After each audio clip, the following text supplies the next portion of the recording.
Shalom. Tuhan kita Tuhan yang baik. Amin saudara. Kita akan belajar sama-sama hidup di dalam Sang Sumber Mujizat. Boleh sama-sama dengan saya katakan, hidup di dalam Sang Sumber Mujizat. Amin. Bapak Ibu, kita akan buka Alkitab kita sama-sama di dalam Daniel pasal yang keempat, ayat yang ketiga. Kita akan baca sama-sama. 1, 2, 3. Betapa besarnya tanda-tandanya dan betapa hebatnya mujizat-mujizatnya. Kerajaannya adalah kerajaan yang kekal dan pemerintahannya turun-temurun. Saudara, apa yang tercatat di dalam Daniel pasal 4 ayat yang ketiga, ini adalah pernyataan dari seorang raja kafir, Raja Babel, namanya Nebukadnezar. Saudara, Nebukadnezar adalah seorang raja yang berkuasa atas Babel, yang menjadi pemerintahan, yang menjadi negara penguasa, kerajaan penguasa atas Israel. Karena waktu itu Israel kalah, saudara, dan mereka orang-orang Yahudi ini diangkut ke Babel. Mereka dibuang ke Babel, menjadi pekerja paksa, menjadi budak di sana di bawah pemerintahan beberapa raja Babel. Dan salah satunya di pasal yang keempat adalah Raja Nebukadnezar. Tapi saudara, kita lihat dalam pembuangan sekalipun di Babel, umat pilihan Allah terpelihara sempurna. Walaupun dalam pembuangan sekalipun, saudara, ada orang-orang yang takut akan Tuhan, yang begitu luar biasa dipelihara Tuhan, bahkan jadi berkat atas Raja Nebukadnezar. Namanya Daniel, Sadrak, Mesak, dan Abednego. Nah saudara, kita akan lihat Kitab Daniel adalah salah satu kitab yang memuat suatu laporan aktivitas. Jadi kitab ini beberapa berisi aktivitas-aktivitas yang terjadi, saudara, dan penglihatan Daniel. Saudara, dia seorang Yahudi dalam pembuangan di Babel. Kita juga perlu tahu bahwa kitab ini terbagi menjadi dua bagian. Pasal 1 sampai pasal 6 itu mengenai serangkaian kisah yang terjadi atau aktivitas-aktivitas yang terjadi di istana, saudara. Sedangkan pasal 7 dan pasal 9 ini mengenai 4 penglihatan apokaliptik atau sesuatu yang tersembunyi, sesuatu yang tidak terungkap, saudara, kemudian dibuka, kemudian dinyatakan, disingkapkan menjadi hal yang terbuka dan dimengerti. Itu yang dimaksud dengan apokaliptik di dalam kitab Daniel pasal 7 sampai pasal 12. Nah saudara, pesan apa yang terkandung dari kitab Daniel? Kita harus melihat bahwa kitab Daniel itu sama bagaimana Allah Israel menyelamatkan Daniel dan teman-temannya daripada para musuh mereka. Demikian pula, perhatikan, Tuhan akan menyelamatkan seluruh Israel atau umat percaya dari penindasan atau penderitaan yang mereka alami saat ini. Saudara, jadi pesan yang terkandung dari kitab Daniel, walaupun kita melihat aduh susah ya, Daniel itu tekanannya besar, penindasan yang dialami atas bangsa Israel besar, bahkan nyawa taruhannya, saudara. Gimana nggak nyawa, Pak?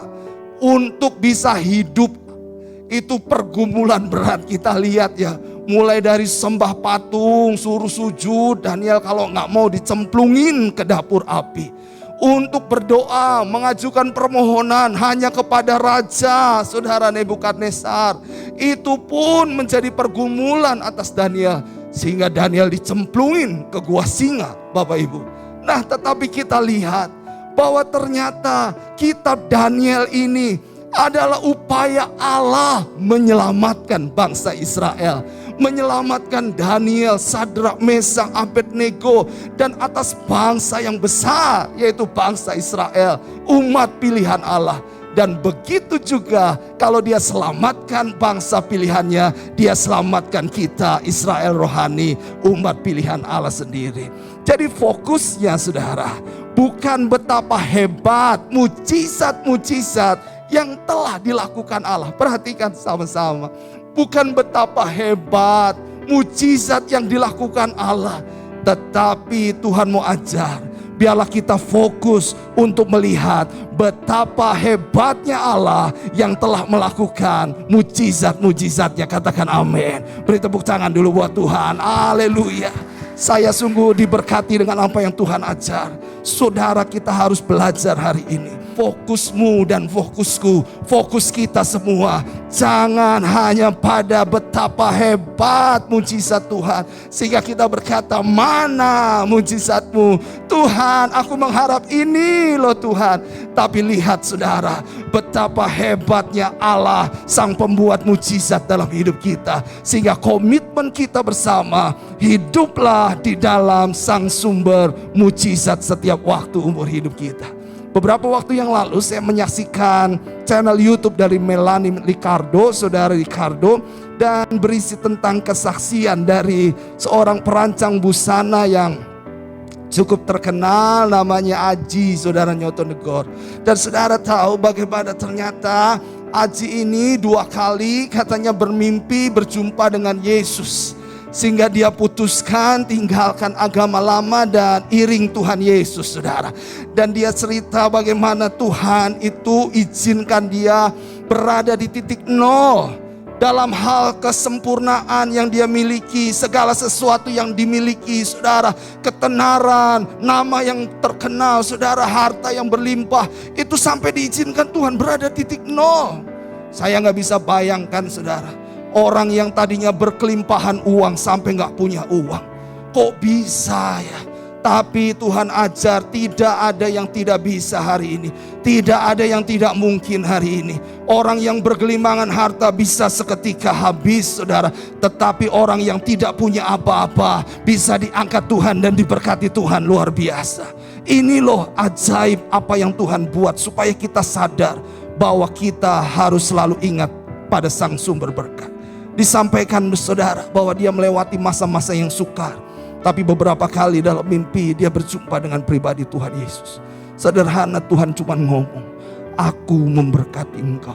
Pada mimpi yang kedua dikatakan, aku sudah memberkati engkau.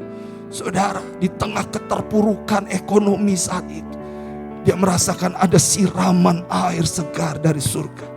Dan pada akhirnya 2017 dia putuskan untuk terima Tuhan Yesus sebagai Tuhan.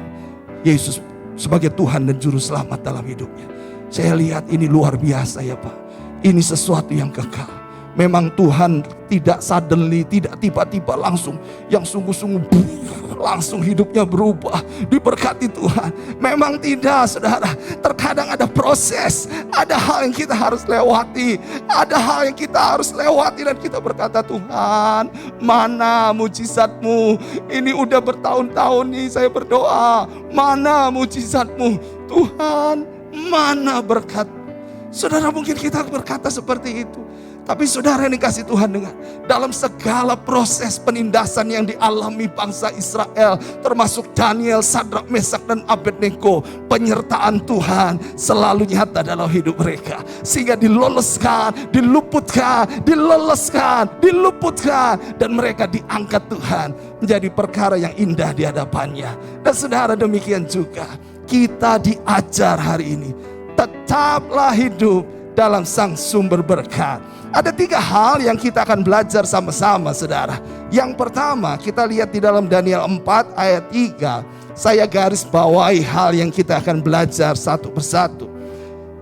Betapa besarnya tanda-tandanya dan betapa hebatnya, apa katanya saudara? Mujizat-mujizatnya. Bapak Ibu yang dikasih Tuhan, Nebukadnezar menyatakan bahwa memang Tuhan itu Tuhan yang besar. Dia menyatakan kepercayaannya kepada Kristus. Oleh karenanya begini, hidup di dalam sang sumber mujizat, itu artinya hiduplah dalam kepercayaan kepada Kristus. Dalam segala keadaan, Daniel itu tetap percaya kepada Allah. Wow, nyawa taruhannya. Nyawa taruhannya. Mungkin kita berkata, aduh Tuhan, Ini udah mau umur sicap nih. Udah mau umur 40. Belum kawin-kawin juga. Yang namanya Gracia kagak ada, yang namanya Maria belum juga datang, yang namanya siapa lagi ya, Ruth gitu saudara, yang nama-nama Alkitab gitu saudara, ini belum juga datang. Aduh Tuhan, yang ada Munaro yang datang saudara, tapi ini AWW gelis cantik. Ayo saudara, apakah dalam keadaanmu, penantianmu yang kayaknya gak nyaman, gak enak, ditanya terus kapan nikah, saya mah mau nikah. Cuman yang mau dinikahin yang belum ada. Apakah kita tetap bertahan saudara yang kasih Tuhan, dalam keadaan yang tidak enak sekalipun kita tetap percaya kepada Sang Sumber berkat. Tuhan pasti memberkati hidup kita, katakan amin. Setiap kita itu udah ada rancangan Tuhan, termasuk jodoh, termasuk berkat, termasuk segala hal yang Dia sediakan dalam hidup kita. Saudara harus ingat, kepada siapa engkau mempercayakan hidupmu saat ini akan menentukan seperti apa hidupmu di masa yang akan datang. Kepada siapa hari ini engkau mempercayakan hidupmu kepadanya, maka seperti apa hidup kita di masa yang akan datang. Saya percaya kalau kita mempercayakan diri kita, hidup kita kepada Kristus, maka hari depan penuh dengan pengharapan. Katakan, maka rancangan Tuhan itu sempurna dalam hidup kita. Bukan rancangan kecelakaan, tapi hari depan yang penuh dengan pengharapan. Yang percaya katakan amin dan beri tepuk tangan yang meriah buat Tuhan. Haleluya. Yang jomblo-jomblo tidak usah khawatir, sebab Tuhan akan menyediakan tepat pada waktunya. Katakan amin. Saudara yang dikasih Tuhan, oleh sebab itu Yohanes 14 ayat 1 firman Tuhan berkata seperti ini. Yohanes 14 ayat 1. Buka klik berikutnya. Janganlah gelisah hatimu, percayalah kepada Allah, percayalah juga kepadaku. Saudara, di dalam Yohanes pasal 14, Alkitab jelas katakan, jangan gelisah hatimu. Percayalah kepada Allah, percayalah juga kepadaku. Diawali dengan kata jangan gelisah. Artinya sebuah perintah. Kalau ini perintah, itu artinya orang yang diperintah sedang berada dalam posisi seperti itu, Pak. Makanya Tuhan katakan jangan gelisah, ayo keluar dari kegelisahanmu. Jangan takut, ayo keluar dari ketakutanmu.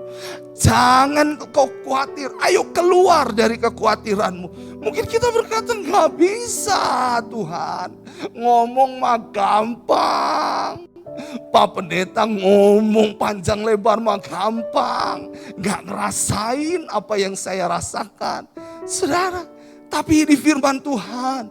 Tuhan katakan dengan jelas, jangan gelisah hatimu. Ayo Pak, hari ini ketakutan apa yang sedang melanda hidup kita? Mungkin kita berkata, Tuhan, tahun ini tahun ke-12 pernikahan kami loh. Tuhan, belum juga karuniai kami anak. Tuhan, tahun ini masuk tahun ke-4, ke-5 atau ke-6. Saya ngalami sakit. Tuhan belum juga jamah dan sembuhkan. Saudara, hal itu bisa membuat kita menjadi gelisah, menjadi cemas, menjadi takut dan menjadi khawatir. Tapi sekali lagi taruhkan iman dalam hatimu, kepercayaan. Hidupku harus percaya Kristus sungguh-sungguh. Dan kalau kita mempercayakan hidup kita hanya kepada Kristus, sekali lagi pengharapan kita tidak akan sia-sia di dalam Tuhan. Saudara, di tahun 1965-an itu terjadi kebangunan rohani yang besar, yang dahsyat.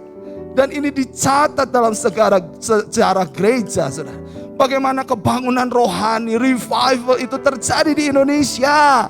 Saudara, di mana? Di kota Kupang, di Soe, di Kupang, NTT, saudara yang kasih Tuhan. Dan kebangunan rohani itu melanda Kupang, saudara, luar biasa. Soe dilawat Tuhan. Dan api kebangunan Roh Kudus itu melanda banyak tempat. Dan saya percaya kita pun ada hari ini karena apa yang terjadi beberapa waktu yang lalu di tempat-tempat di mana Tuhan nyatakan kebangunan rohaninya. Saudara, dan itu membangkitkan beberapa orang termasuk tim-tim saudara untuk melakukan penginjilan ke daerah-daerah. Terutama di NTT, saudara kasih Tuhan. Dan satu kali, Saudara, ada satu tim yang harus melayani di daerah pedalaman. Dan mereka terhambat karena mereka harus seberang sebuah sungai yang besar namanya Sungai Noel Mina, saudara, di sana. Dan saat itu sedang terjadi banjir sehingga air naik cukup tinggi, saudara, dan arusnya cukup deras. Bahkan pohon-pohon di pinggir itu mulai terseret arus dan itu akan mengalir ke laut. Dan Bapak Ibu, tim ini berada di pinggir sungai saat itu. Dia harus melewati sungai yang dalamnya 30 kaki dan lebarnya 300 yard. Bapak Ibu bayangkan, ini bukan perkara yang main-main. Sehingga mereka berada di tepi sungai. Mereka berkata, Tuhan, redakan air ini supaya banjir ini mulai surut. Tapi mereka melihat banjir ini kok gak surut, malah tambah deras. Orang gak bisa nyebrang sungai itu, saudara. Tapi mereka berdoa, Tuhan, kuasa-Mu nyatakan atas kami. Saudara, orang-orang di tepi pinggir sungai itu melihat tim ini mau nyebrang. Jangan, bahaya. Jangan, bahaya. Nanti kalian bisa mati, tenggelam. Bahkan sampai hari ini, saudara, Sungai Noel Mina itu juga seringkali menelan korban. Karena sungai ini besar dan dalam. Bapak Ibu, apa yang terjadi ketika mereka berdoa? Salah seorang dari tim itu mendapat pewahyuan dari Tuhan. Dan Tuhan bicara kepada seorang, seberangi sungai itu. Seberangi sungai itu. Waktu mereka berdoa dan seorang mendengar apa yang Tuhan katakan, kembali mereka minta peneguhan dari Tuhan. Orang yang mendapat suara Tuhan ini, saudara, impresi dari Tuhan ini, kemudian menyatakan, kok Tuhan suruh kita seberangi. Waduh, benar gak nih? Jangan-jangan salah gitu, saudara. Itu Roh Kudus bukan. Ayolah doa lagi. Mereka doa lagi, saudara. Orang-orang juga bilang, jangan, udah nanti dulu, tunggulah besok pagi atau berapa hari saat reda baru seberangi. Bahkan perahu aja nih gak mungkin bawa mereka. Pasti perahu juga keseret, saudara yang kasih Tuhan.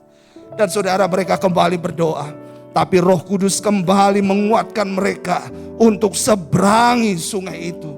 Seberangi sungai itu. Saudara, dan mereka mulai sepakat, saudara, untuk menyeberangi sungai itu. Mungkin sambil nyanyi, ada kuasa dalam darahnya, darah domba Allah. Tapi saya percaya nyanyinya lagu-lagu penguatan gitu, saudara. Tapi yang terjadi begini, ketika salah seorang mulai menginjakkan kakinya masuk ke dalam air, itu air yang di pinggir gak lebih dari selutut. Dan ketika langkah yang kedua mulai diinjakkan, mereka melihat bahwa air juga gak setinggi lutut. Kaki yang ketiga dilangkahkan, gak juga setinggi lutut. Dan ketika orang itu ada di tengah-tengah yang harusnya 30 kaki, saudara, panjangnya jadi sekitar 9, sekian lebih, saudara, hampir 10 meter dalamnya. Ternyata airnya juga tidak lebih dari selutut. Dan mereka mulai berkata, mujizat Tuhan. Mereka mulai turun. Orang-orang kembali berteriak, jangan, engkau mati. Kan di Alkitab bilang, cerdik seperti ular, tulus seperti merpati. Waktunya cerdik, jangan nanti kamu mati. Tapi mereka mungkin sambil terus bernyanyi, ada kuasa dalam darahnya. Itu Pak, air tidak lebih dari selutut. Dan semua, bukan hanya satu orang, satu tim bisa menyeberang Sungai Noel Mina karena mujizat Tuhan. Dan ini dicatat dalam sejarah gereja. Beri tepuk tangan yang meriah buat Tuhan. Wow, haleluya. Saudara mesti yakin bahwa Allah yang kita sembah, Allah yang berkuasa dulu, sekarang, dan sampai selama-lamanya. Mungkin kau berkata, Tuhan, mana mujizatmu? Kalau yang lain ditolong, kenapa saya tidak ditolong? Dengar baik-baik. Hiduplah dalam sang sumber mujizat Tuhan.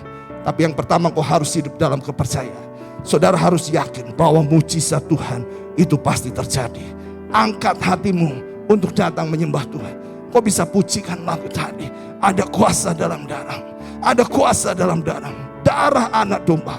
Saya yakin ketika engkau sungguh-sungguh menaruh kepercayaanmu pada Tuhan, sekalipun pohon ara tidak berbuah, sekalipun kambing domba terhalau dari kurungan, seperti Habakuk berkata, namun aku akan beria-ria di dalam Tuhan, Allah yang memberi kekuatan. Saudara akan berkata di tengah badai, ketika Tuhan tidak tolong sekalipun, aku akan tetap percaya Yesus Kristus sebagai Tuhan. Dan saya percaya di situ mujizat Tuhan pasti terjadi dalam hidup kita. Haleluya. Nah saudara, yang poin kedua, kita lihat berikutnya. Kerajaannya adalah kerajaan yang kekal dan pemerintahannya turun-temurun. Nebukadnezar seorang raja. Dia punya kekuasaan. Bahkan Alkitab kita mencatat loh dengan jelas bagaimana kehidupan Raja Nebukadnezar adalah kehidupan di mana dia mengalami ketenangan, kesenangan dalam istananya. Kenapa?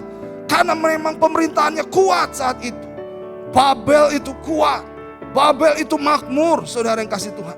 Nebukadnezar berkata sendiri, kerajaan Allah adalah kerajaan yang kekal. Dia menyadari bahwa hanya ada satu kerajaan yang kekal, yaitu Yesus Kristus Tuhan dan Juru Selamat. Hanya ada satu kerajaan yang kekal, di mana rajanya adalah Allah Israel. Pak, Bu, ini bicara tentang hidup dalam kerendahan hati. Sama-sama katakan dengan saya, hidup dalam kerendahan hati. 1, 2, 3. Hidup dalam kerendahan hati. Saudara, Raja Nebukadnezar memiliki segalanya, tapi ia menyadari bahwa yang ia miliki tidak ada artinya dibandingkan Allah yang disembah. Daniel adalah Allah atau Raja yang kekal dan berkuasa. Saudara, yang ngomong raja dan dia mengagumi kerajaan Allah yang kekal. Kerendahan hati dalam bahasa Inggris terjemahkan humility, itu artinya sikap yang menyadari keterbatasan kemampuan diri. Perhatikan Bapak Ibu. Jadi kerendahan hati itu adalah sebuah sikap yang menyadari keterbatasan. Kemampuan diri kita itu ada batasnya. Jangan sok-sok jago, saudara.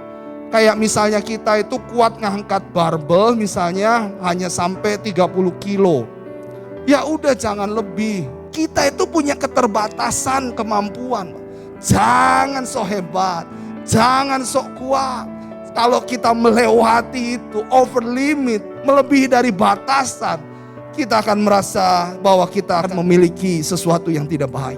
Nah Bapak Ibu, dikatakan kemudian ada ketidakmampuan diri sendiri, sehingga dengannya seorang tidak angkuh dan tidak sombong. Jadi kerendahan hati menyadari bahwa kita punya keterbatasan. Kerendahan hati menyadari bahwa kita memiliki ketidakmampuan. Dan itu yang akan membuat kita menjadi gak angkuh, gak sombong. Saudara yang kasih Tuhan, hari ini apa yang Tuhan percayakan dalam hidupmu? Kalau Tuhan percayakan harta berlimpah, ayo Pak, sadari bahwa harta itu titipan Tuhan. Kita itu hanya dipercaya dengan kapasitas yang besar sebagai manajer, sebagai pengelola berkat Tuhan yang besar tersebut dalam hidup kita. Kita jangan lupa dan berkata, oh saya ini kaya karena saya. Gak bisa begitu, saudara.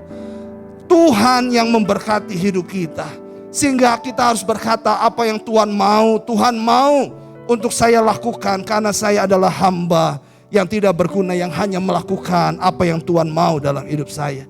Dan saudara, kalau Tuhan melihat bahwa kita tetap rendah hati, kita tidak sombong, kita tidak angkuh dalam segala perkara, apa yang Tuhan percaya, dengar baik-baik, berkat Tuhan itu akan semakin dilipat gandakan. Bukankah Tuhan berkata, kalau engkau setia pada perkara yang kecil, Tuhan beri perkara yang besar. Dan orang-orang yang diberi perkara yang besar, itu adalah orang-orang dengan kapasitas hati yang besar. Katakan amin. Katakan kanan kirinya, miliki kapasitas hati yang besar agar berkatnya semakin berlimpah. Haleluya, kasih tepuk tangan yang meriah buat Tuhan. Daniel pasal 4 ayat 37. Firman Tuhan berkata seperti ini. Jadi sekarang aku, Nebukadnezar, memuji, meninggikan dan memuliakan Raja surga, yang segala perbuatannya adalah benar dan jalan-jalannya adalah adil, dan yang sanggup merendahkan mereka yang berlaku congkak.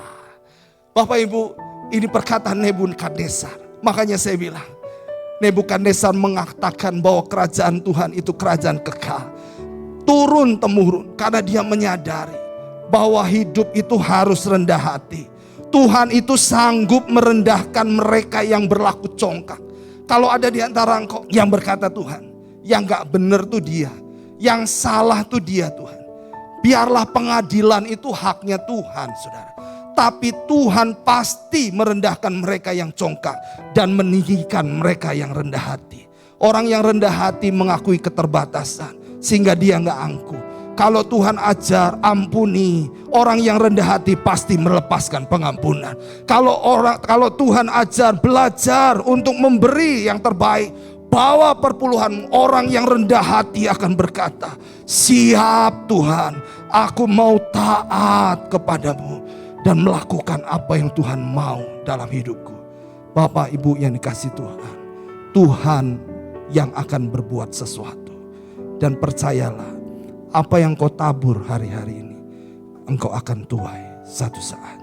Yang ketiga, yang terakhir, hidup dalam Sang Sumber Mujizat itu artinya hidup dalam kebahagiaan. Wah, saudara, kita lihat yuk ayatnya, Daniel 4 ayat 27.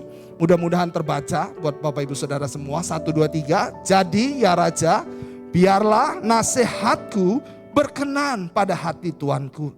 Lepaskanlah diri tuanku daripada dosa dengan melakukan keadilan dan daripada kesalahan dengan menunjukkan belas kasihan terhadap orang yang tertindas. Dengan demikian kebahagiaan tuanku akan dilanjutkan. Saudara, setelah Daniel mengatakan ini di ayat yang terakhir, setelah Nebukadnezar mengungkapkan kekagumannya kepada Allah yang disembah oleh Daniel, saudara, Allah Israel. Kemudian dia juga mengungkapkan apa yang menjadi mimpinya, saudara, dan Daniel ungkapkan tadi apokaliptik, dibukakan, saudara yang kasih Tuhan. Di ayat 27 dari pasal 4. Daniel kembali berkata, ya Raja, biarlah nasihatku berkenan pada hati Tuanku. Lepaskanlah diri Tuanku daripada dosa dengan melakukan keadilan dan daripada kesalahan dengan menunjukkan belas kasihan terhadap orang yang tertindas. Pak, Bu, hidup dalam Sang Sumber Mujizat adalah hidup dalam kebahagiaan.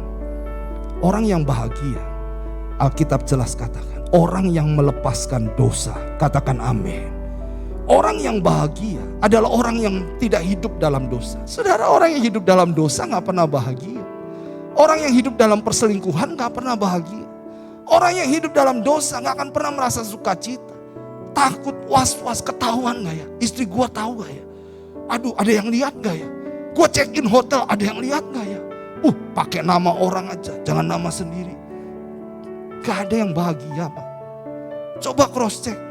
Waktu kita melakukan hal gak benar, waktu kita melakukan perjudian, bahagia gak? Aduh, sedikit aja. Aduh. Udahlah, gak apa-apa. Halo. Tapi saudara, yang membuat kita bahagia adalah ketika hidup dalam kebenaran. Katakan amin. Hari ini buatlah hatimu dan hidupmu bahagia. Ketika engkau dekat Sang Sumber Mujizat, kita akan melepaskan dosa. Hari ini apa yang mengikatmu, lepaskan, Pak. Jangan simpen. Mungkin anak-anak muda, engkau terikat masturbasi. Engkau seringkali terpacu pada hal-hal yang sifat pornografi dan engkau mulai memuaskan seksualitas. Pak, Ibu, anak-anak muda dengar. Saya percaya Roh Kudus ingatkan kita dan berkata, jangan.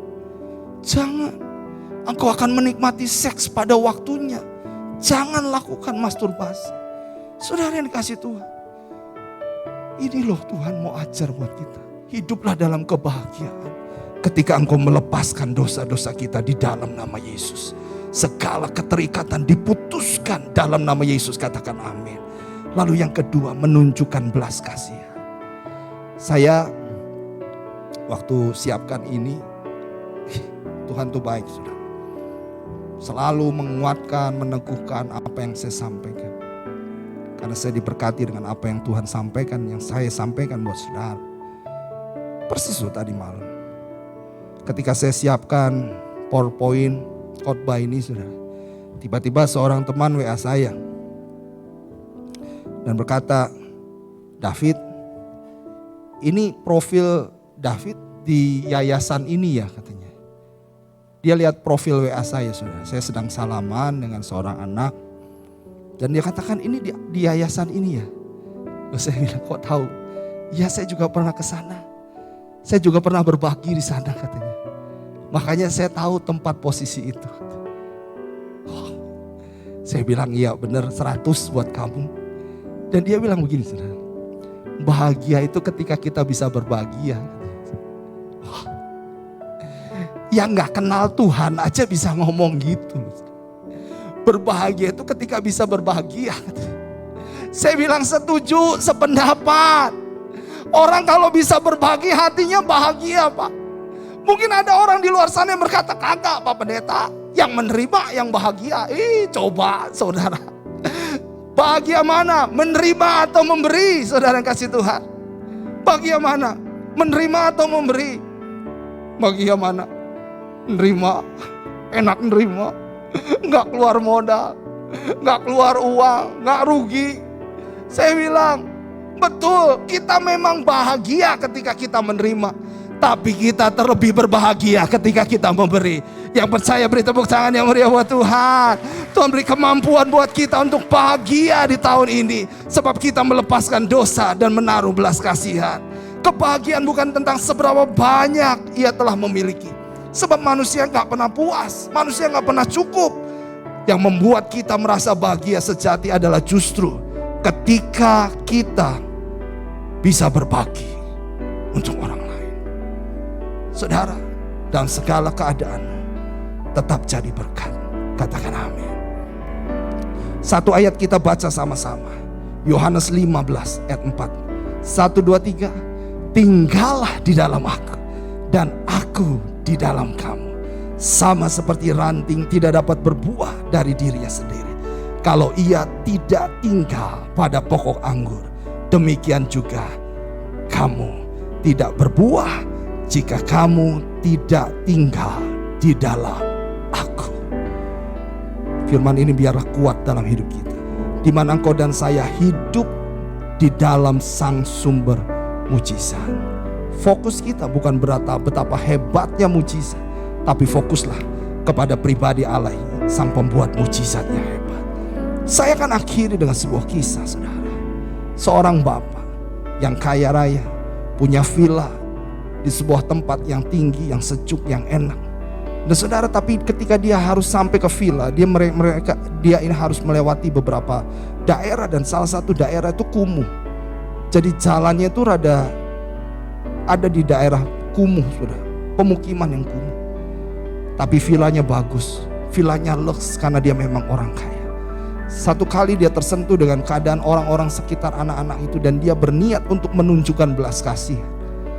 Saudara, dia pinggirkan mobilnya, lalu dia mulai turun di daerah kumuh sebelum dia sampai ke villanya yang bagus. Dan dia ajak anak-anak, ayo nak, mau gak main ke villa bapak? Anak-anak berkata, mau. Yang mau ayo masuk mobil, kita main di villa. Ada kolam renang. Semuanya ada, tenang aja, enak pokoknya. Saudara, anak-anak mulai senang dan bapak ini gembira karena dia bisa memberkati. Sampai di villa anak-anak disuruh berenang, ayo berenang. Mungkin panggang-panggangan, mereka senang sekali. Sebelum pulang, bapak ini berkata, sekarang kamu lihat di dalam villa bapak, apa yang kamu suka, kamu boleh ambil satu barang. Apa yang kamu suka, kamu boleh ambil satu barang. Kamu bisa kasih ke orang tuamu. Kalau perlu jual, dapat uang, beli beras, boleh, silahkan. Apa saja, ambil satu barang yang kamu suka dari villaku. Saudara, anak-anak langsung dan mereka bergegas ambil satu barang. Mungkin dilihat, ini keren banget ini hiasan. Ini kristal ini. Mungkin anak yang ngerti gitu, keren banget nih. Diambil, itu mahal banget saudara. Tapi ada satu anak yang gak bergerak. Dia cuma diam dan tertunduk. Bapak ini berkata, nak, kenapa? Kamu gak suka apa yang ada di villaku? Anak ini bilang suka. Lalu kenapa kamu gak ambil? Anak ini berkata, bener, Bapak izinkan saya ambil satu. Apa yang ada di villa ini? Bapak ini tersenyum dan berkata, ambillah apa yang kamu suka yang ada di villa ini. Itu milikmu. Saudara, ketika dengar itu, anak ini langsung melangkahkan kakinya dan memeluk sang bapak itu. Dan dia berkata, bolehkah engkau jadi bapakku? Bolehkah engkau jadi bapakku? Mulai hari ini bolehkah engkau jadi bapakku? Saudara yang kasih Tuhan, anak ini gak minta apa-apa. Dia minta Bapa. Dan dia pengen lelaki itu jadi bapaknya. Saya mau bilang, anak ini memang gak punya Bapa. Yang dia harapkan hanya seorang ayah. Dia gak perlu harta benda yang mewah yang ada di villa. Tapi tahukah saudara, ketika anak ini diangkat jadi anak oleh Bapa itu, maka seluruh kepunyaan Bapa ini kepunyaan anak itu juga. Yang satu hal yang terpenting adalah engkau harus punya Bapa, yaitu Bapa di surga. Hidupmu harus hidup di dalam Bapa sang sumber berkat. Maka segala kepunyaan Bapa akan menjadi milik kita.